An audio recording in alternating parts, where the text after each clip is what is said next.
Alrighty. Looks like we are live here. So good afternoon, and thanks for joining us on Overflow.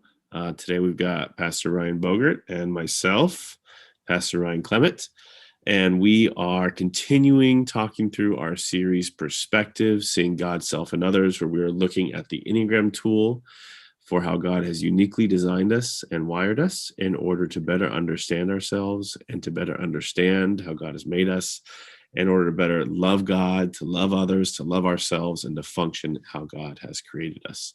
So, as always, our purpose for Overflow is to process the sermon from the day before, which Ryan gave.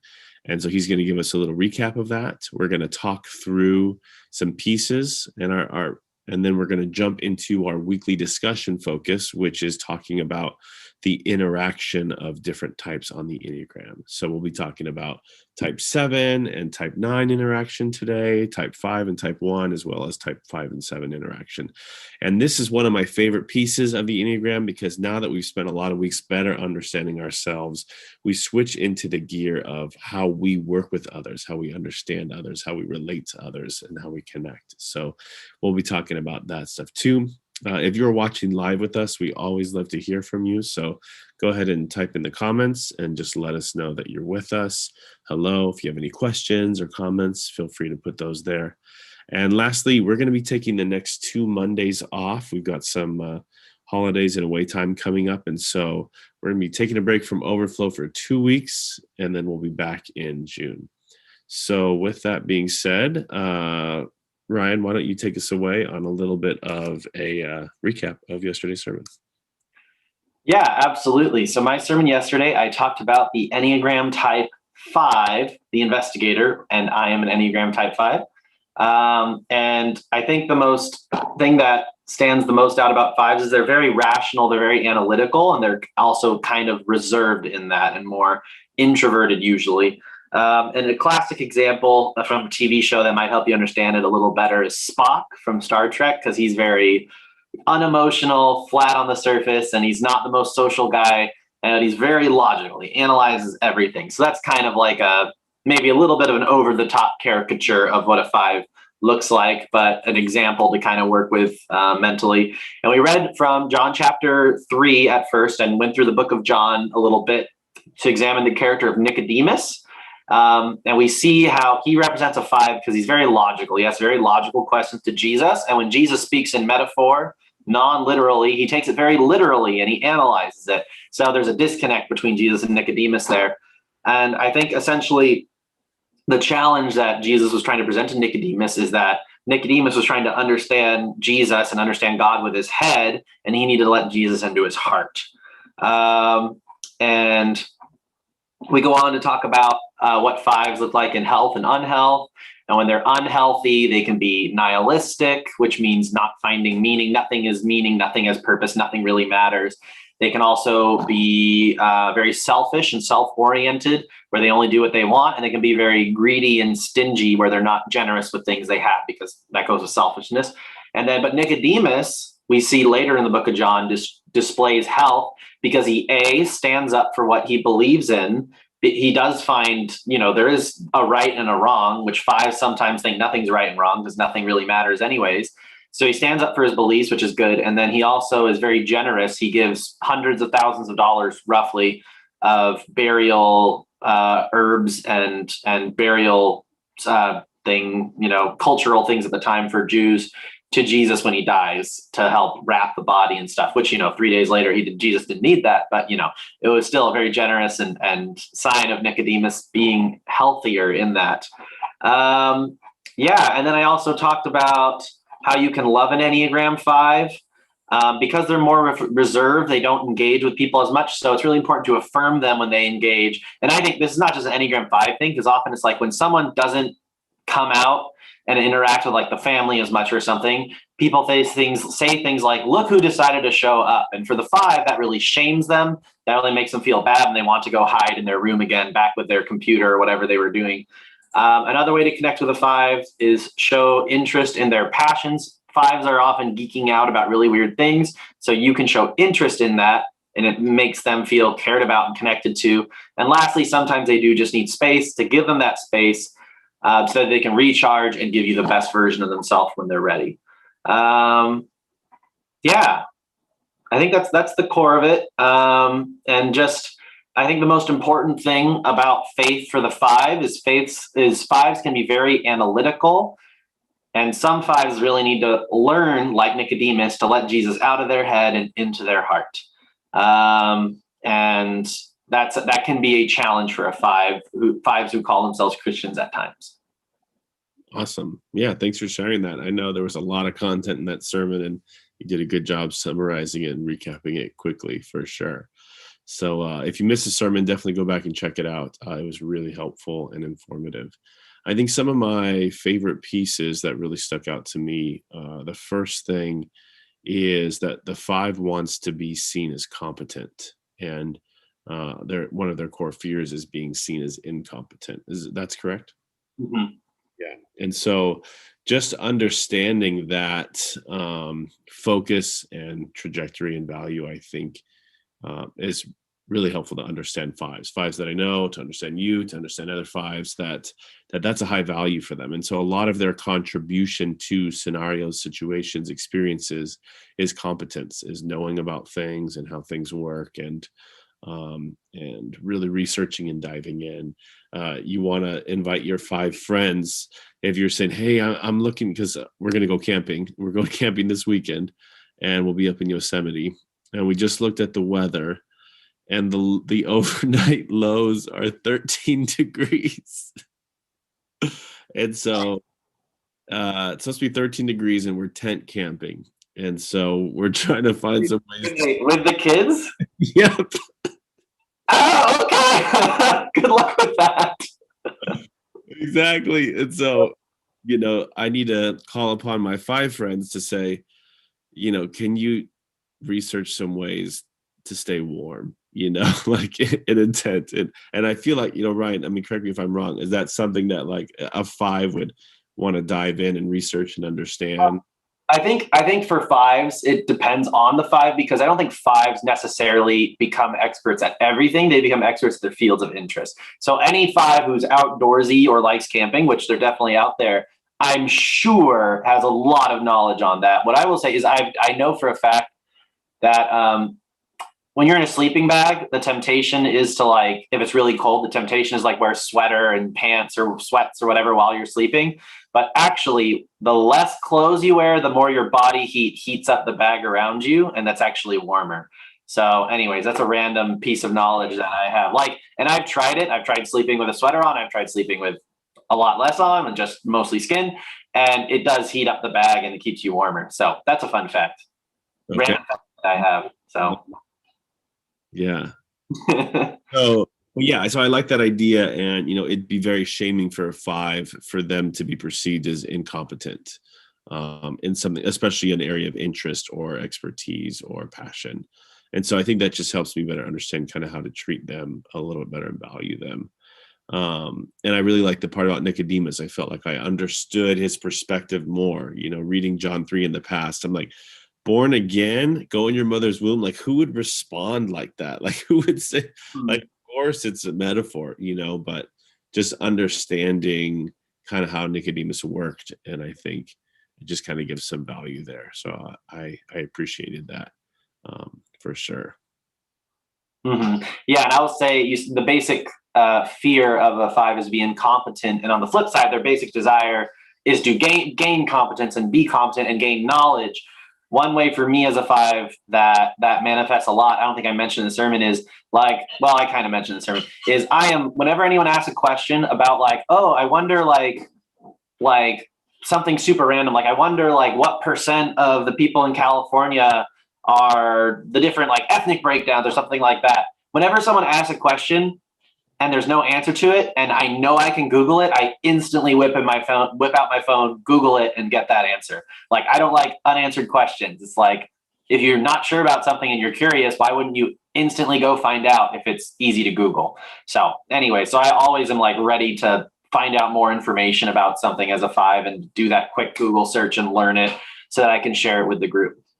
Yeah, I love that. And I love that you said, one of the spiritual growth pieces for the five is to help the gospel, to help their faith, their relationship with Jesus to go from their head to their heart. And I think that's just an important piece. Like you said, for all Christians, it's easy to stay cerebral with our faith, to know the answers to questions or to have complex spiritual thoughts or concepts, but to not know how to live it out or how to experience God in our daily life. And so I think that was really helpful for sure, especially because I think that a lot of our culture in America is very intellectual focused. There's a lot of value, especially since the Enlightenment. There's a lot of value on right thinking, and there's less value, in my opinion, on right living. And there's more permission for whatever's right to you, kind of living. And so, yeah, I really like that value of faith. Well, I'll just say really quick, I think it was kind of the same in Jesus' time in a sense, because the Pharisees had all the right thinking. They knew the Old Testament. They could recite all the things Jews are supposed to know, and they were living like terribly. And Jesus called them whitewashed tombs and brood of vipers and all that stuff. So I think that's a consistent problem people face in general, for sure. Yeah. And I was just reading a passage out of Romans 12, 1 and 2, which talks about being transformed by the renewing of your mind. And so there's the whole concept of part of what Paul is saying there is, in order to be transformed by the Spirit of God, we have to renew our thinking to be centered around a biblical framework. And so there is room for right thought. It just can't stay there. It's got to lead to transformation for sure. Mm-hmm. Awesome. Well, thanks again for sharing that. Let's jump into talking about relationships and how the different types relate to one another. Again, I think this is super, super helpful. One of the big tools for this is enneagraminstitute.com. You can go to the type description, and then you can click on another type that this type relates with. So Ryan's pulled up the Enneagram type 7, which is me, the enthusiast, along with Enneagram type 9. And my wife, Hartley, is a type 9, the peacemaker. And when we read this initially together, I remember there were a ton of aha moments. And so if you can kind of see some of the pieces, I'm not sure what size screen you're watching on, wherever you're watching this, but I'm going to read a few of these pieces to us just to give us an idea and kind of how we use this as a tool. So it starts off by saying Enneagram 7s and 9s are one of the most often seen pairings of the types because they bring a good mix of similar and opposite qualities. Fundamentally, 7s and 9s are both positive outlook types who are optimistic, upbeat, and who prefer to avoid conflicts and negatives in their lives and in their relationship. So that was affirming right away, right? To say like, hey, 7s and 9s are actually one of the best types, one of the most common pairings. They work really well together.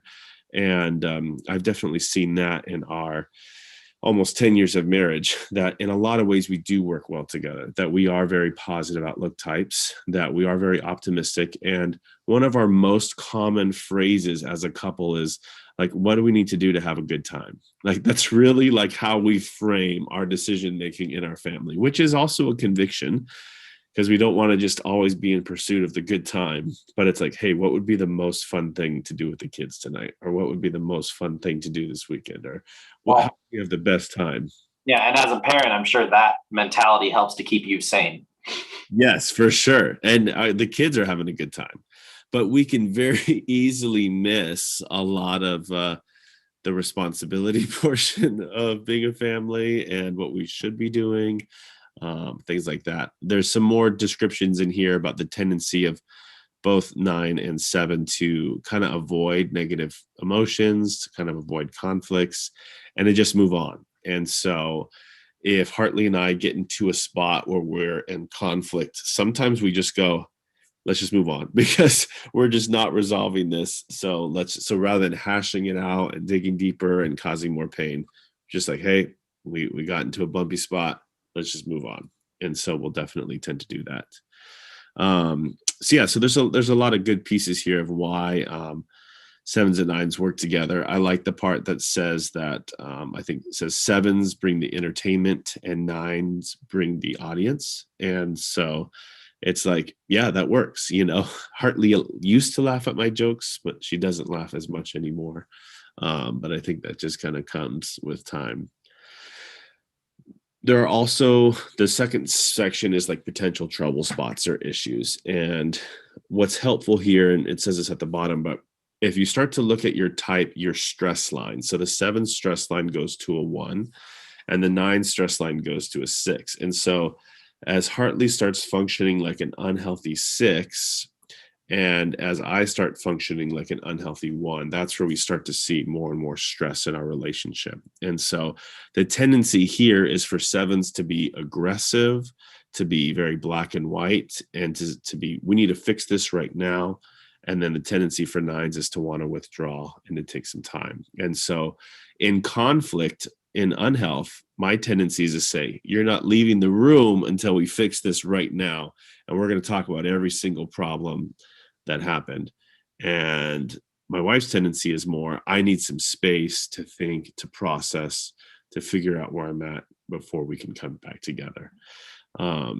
Basically, if 7s and 9s continue in unhealth, they're just going to get further and further separated and not going to want to come back together. The 7's just going to push the 9 away so far that the 9 doesn't want to come back.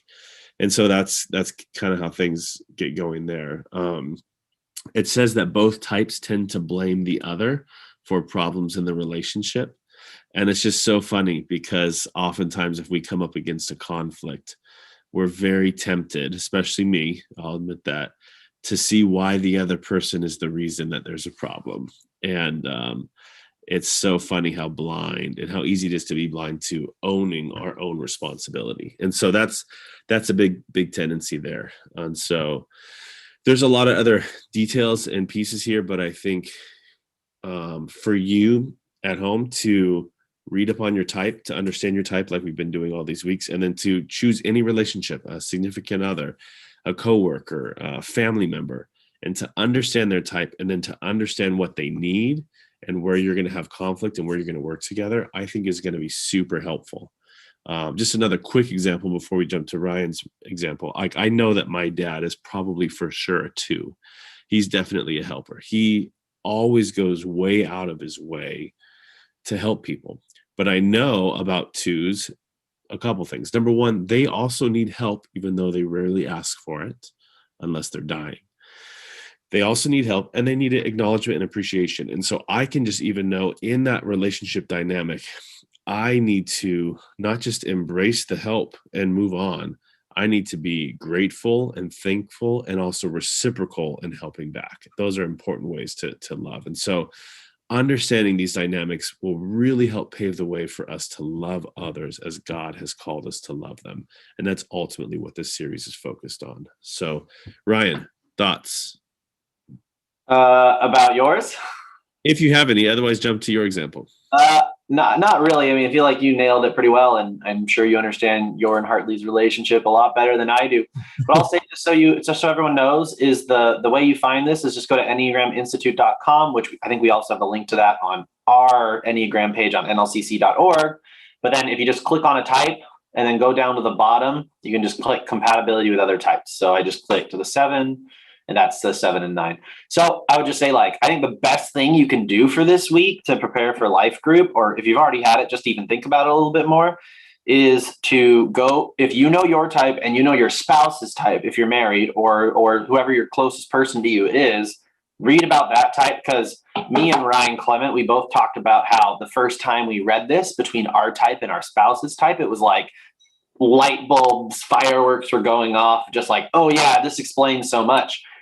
So I'll switch over to mine. And I think for me, this might have been the most helpful part of anything I've done Enneagram related, because it took many true things about me and took a bunch of true things about my wife and then merged them together, and reading about how we interacted was just revolutionary in my mind almost. It was really interesting.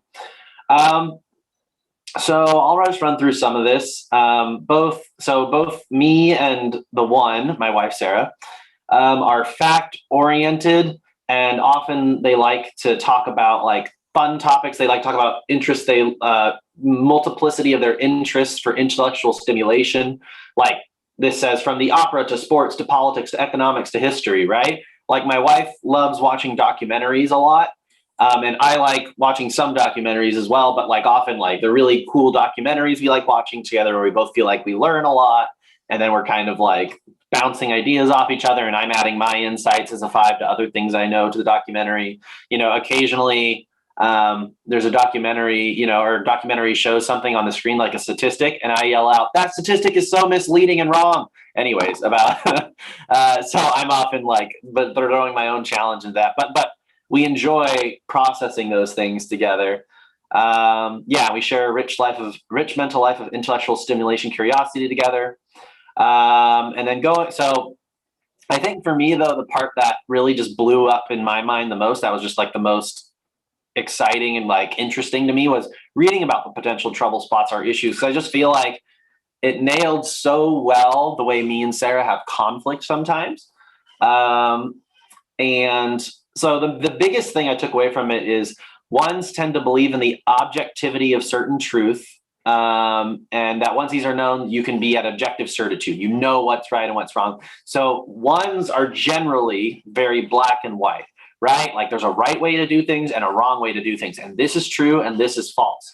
Whereas 5s are kind of the exact opposite. 5s can analyze everything and also see the argument that everyone's making. And it tends to sometimes make things really gray. They see the world in gray, and that there is no right way to do things. 5s often love challenging the right way to do things, because it's are we doing this because it's best? Or are we doing it because it's the best, or because it's the way people have done it forever? You know what I mean? So, and by analyzing it, often 5s like to challenge the status quo. But my wife as a 1 generally really likes the status quo. So we end up, so often that manifests our marriage in many ways. Sarah really likes a certain way of doing things, and I often have challenged that in the past. I think at this point in our marriage, I've come to a point where I challenge them a lot less. I still challenge it when I think it's important, but I've also learned what's important and what's not. So I don't have the same level of challenge there. And also at the bottom, it says, in a relationship, both types find it very difficult to change their basic philosophies of life, and they find it difficult to respect anyone who believes the opposite of them. So that can create, and we are kind of opposite in how we see things sometimes, the right way to do things, whereas to me, there is no right way to do things. And that can create distance and frustration and coolness. And that can be a really breaking point in the relationship, where it's just we fight about it, and then ultimately but we decide, lose the energy to fight, but then we're just distant and kind of secretly pissed off with each other and passive aggressive beneath the surface. And so the relationship can thus become cool and distant, impersonal, analytic, tinged with resignation and cynicism. And I've seen in my marriage how that level of resignation, and also I'm trying to think of a better word, but kind of holding a grudge over time about something that we've kind of decided to stop fighting about, creates that distance. And then that can lead to just coldness and distance in the relationship. And I feel like for me and Sarah, I think we're both healthy for our types. So I think we've gotten a lot better at it and worked through it. But I think especially early on in our marriage, these dynamics really played out in a huge way. So yeah, I just think it's really powerful to read about your type and your spouse's type, or whoever is the closest to you. There's just so much you can learn from it. There's just, the Enneagram has so much depth to it if you really plumb the depths of it, and really, you have to read a good amount, and it's not super easy, but I think it's really, really worth it. And so I would encourage everyone to read more about their type. So do you have any thoughts on that, Ryan? Or Yeah, I mean, just some reflections. I think it's really interesting. I like the documentary example. That's a place where you thrive. These areas of interest coming together, and kind of areas of passion and focus coming together and overlapping. And then kind of contrasting that with it was saying the tendency for the ones to feel certain and to want that, and then the 5s to be skeptics and debunkers. And it's you have someone who really values certainty in the right way, and then you have someone who's a debunker. It's it's so funny. Those are not just opposites, but intentional clashing, and in an unhealthy way that can be so damaging, but in a healthy way that can be really helpful and holistic to have both working together. And so yeah, and I'd say nowadays we fight about that a lot less. And 80 to 90% of the time, Sarah says there's a right way to do things. And I analyze it. And I'm like, you're right. That is probably the best way to do things. But, once in a while, I analyze it and I challenge it. And that can lead to conflict. But then there's definitely been times as well where I've made Sarah realize that maybe the way she was thinking about it wasn't the best. So I think it helps elevate both of us. It gives me a framework to analyze. And then there are times where my analyzation improves how she's approaching it. So I think because for me, I don't know the right way to do things because I question everything anyway. So I don't have those structures that Sarah provides. But then I also make her structures better sometimes when I analyze it. So I think our marriage is a really good partnership of being really different, but elevating each other with our differences so that we both bring our strengths into it. Yeah, I love that. I think I'm learning more and more that so much of the Enneagram teaches us that, a healthy version of yourself is one that contributes to helping others. Mm-hmm. And when we can use our personality type to lift others up or to build them up or to help them, that's a big piece rather than to prove why we're right or wrong. And I think about the 7 and 9, my wife and I in our dynamic, when I want to show, why I'm better or wiser or stronger, it's like it just creates unhealth, and but when I want to set my wife up, in our relationship, I contribute a lot of like adventure initiative, like let's go here, let's do this, that kind of thing. And she contributes a lot of like, well, if we want to do that, we've got to also make sure this is done and this is taken care of. We got to think about this and that. And early on in our relationship, I always took that as she's a naysayer. She doesn't want to be adventurous. She just has all she does is respond with the problems to my grand plan. But I've learned over time that actually she values the grand plan and she wants it to get accomplished. So she's contributing all the other pieces that need to get thought through and worked through in order to see the grand plan through. And so a lot of my mentality has switched from seeing her contribution as adversarial to more of like, partnering. Mm-hmm. And so that's a big thing, right? It's whatever your types are, whatever your dynamic is, there's going to be overlap of benefit and overlap of conflict. But just seeing your mutual contribution as like mutually beneficial and building each other up is just a big part of the piece. So, Mm-hmm. yeah. So lastly, just for fun, switching to type 5 and 7, which are our two types, and just kind of seeing some of the pieces here. Not only our two types, but also our worship pastor, worship director, Aaron Aiken, is a 5 too. And you have a close relationship with him too. Right, Ryan? Yes. Yeah, I'd say so. So, yeah, I think these are very interesting things. So I'll just read a couple notes from this. So type 5 and 7, Enneagram 5s and 7s, they bring a lot of mental energy and appreciation for ideas to the relationship. Their approach is complementary and reciprocal. Each one brings something that the other does not have.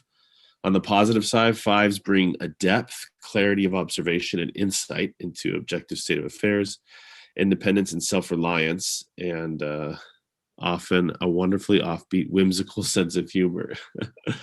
It almost goes without saying that they have quick minds in their pursuits. And then 7s bring the quickness, not only of mind, but of spirit, ready to do almost anything at a moment's notice, from going to a movie to booking an around the world trip, from moving the furniture across the room to 7s are independent, although they like to have a few people around to join in the fun and add the celebratory. So happy feeling, and they're always looking for in their lives. They tend to be generous, extravagant, optimistic, gregarious, outgoing with strangers, et cetera, et cetera.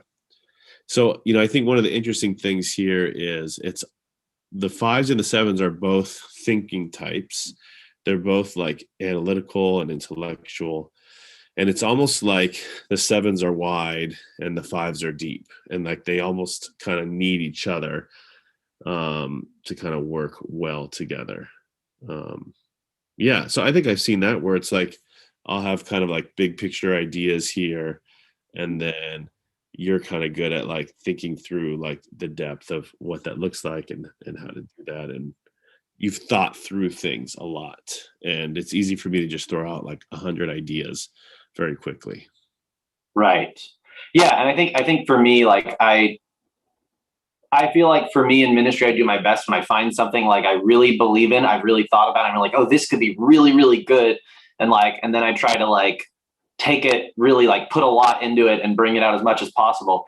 Where I know, for you, and that's like just my default. But like I know for you, like one of the things that all the youth leaders have really loved about serving under you, because when you were the youth pastor and all that, is you brought so much to the table and so many ideas and so much energy and so much fun and all these different things you were planning. And that's really like that's the youth group like that, all the youth leaders that I have now grew up in, and they were just like, oh man, like they always talk very fondly about those days and like, Catalina and all the fun things they did as a group. And that it was just really, and that's ultimately, what made the leaders want to lead is to help create that. So I don't know. Anyways, that was random and spitballing, but yeah, I think it's really cool to see to think about ministry, even like now we're talking about like ministry from different perspectives and also different Enneagram types, and then also like so I think these Enneagram types, whatever career you listening right now, whatever career you are in, I think your Enneagram type is going to contribute to that too. And if you have a boss or a coworker or whatever, maybe reading about the Enneagram types in relation to that might help you give insight in that relationship too. If you come to this page and read about the Enneagram relationships between the types, if you know what your boss is, but you might, or coworker is, but you might not if you're listening. So anyways, yeah, I think it's really cool. I just think, again, there's so much depth and goodness to the Enneagram and so much you can learn from it that can really help you understand yourself better. So I love it, but maybe that's the five in me. But Yeah. And, I think kind of with what you're saying, it's interesting. We're going to approach the same horizon a little differently. I'm going to say, let's try 100 things. And it sounds like your perspective is going to be more like, let's do 5 things really well. Mhm. The way to get to where we want to go is if we can do these 5 things really well, then we're going to really be successful. And I'm going to say like, hey, if we do these 25 things, it doesn't matter how well, just like at least touch on them. Like, let's just do it all. And it's almost like those, and there's wins in both of those categories. Sure, for sure. But that's kind of our, generic kind of approach to life and to ministry. Yeah, for sure. And yeah, I think one of the things that's important to realize that you just kind of touched on with the Enneagram is I don't think any of these things is necessarily a right way to do things, or any of these things is a wrong way to do things. Like, oh, my type's right, someone else's type is wrong. I don't believe that. I think they're different, and there's different strengths to them, and weaknesses to each of them. And I think being aware of that also in the Enneagram, if you know the Enneagram types and you're aware of that, it might help you to really appreciate other people's perspectives more if you have that mentality, which I think is really good for, helping growing in empathy and helping growing in being a good teammate and working with others.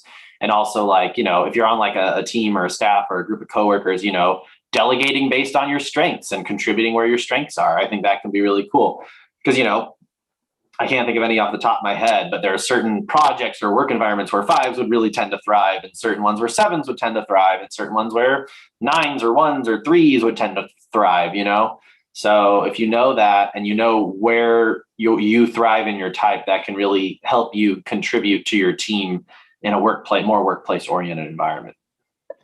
Definitely. Yeah. So I think, my last thought on all this is just, so much of this comes down to love your neighbor as yourself. And in order to love our neighbor well, our coworker, our friend, family member, significant other, whoever it would be, we really have to understand who they are, how they function, what they value, and how we are, how we function, what we value, and what we bring to a situation. And then to understand those relational dynamics in order to best love people well, like Christ loves us. And so, yeah, ultimately do this research, look up some different relationship types, get some of your family and friends. I was talking to someone even this morning who was just so excited about discovering their type. They're getting their family members, their coworkers involved to take the assessment, bring them to our webpage, have them take the assessment, talk through their type with them, look at some of these dynamics. I was talking to someone the other day about a rough situation with the boss where they're having a lot of conflict. And it's like, part of what they're doing is understanding their Enneagram type and understanding their boss's Enneagram type and understanding where they work well and where they clash and why they have conflict and understanding that dynamic better. And so I think there's a lot of good and helpful things that can come from breaking this down. So definitely break it down with a few relationships in your life to better understand those dynamics and to more be able to be like Christ in those situations. Okay. Any other final thoughts, or are we good for today? I don't think so. I'll just say it for a fourth time or so. This go find your type, find your spouse's type, go do it. I'm serious. Go do it, people. It's so helpful. And I bet when you read through this, it'll just be like light bulbs are going off in your head. And if you read about other types, you might see the conflict you have with someone, even if you don't know their Enneagram type. And that might help you understand that better. It's just, there's so much goodness in it. Pursue it. Like me and Ryan have both said when we switch on our sermons on Sunday, if you only listen to the sermons and you don't do any more research on your own, you're not going to get as much out of it. But the fact that you're here means you're getting more out of it. So that's good. But read it for yourself. Lots of good stuff there. Definitely. Well, thanks again so much for joining us on Overflow. We hope today was helpful. We hope the series has been helpful. And then our prayer for you and for us, as always, is to become more like Christ and to give God glory with how we live and how we love, how we treat other people. And so enjoy these next few weeks. Just a reminder, we're taking the next couple of weeks off of Overflow, but we will be back in June. So thanks again. God bless and have a good day.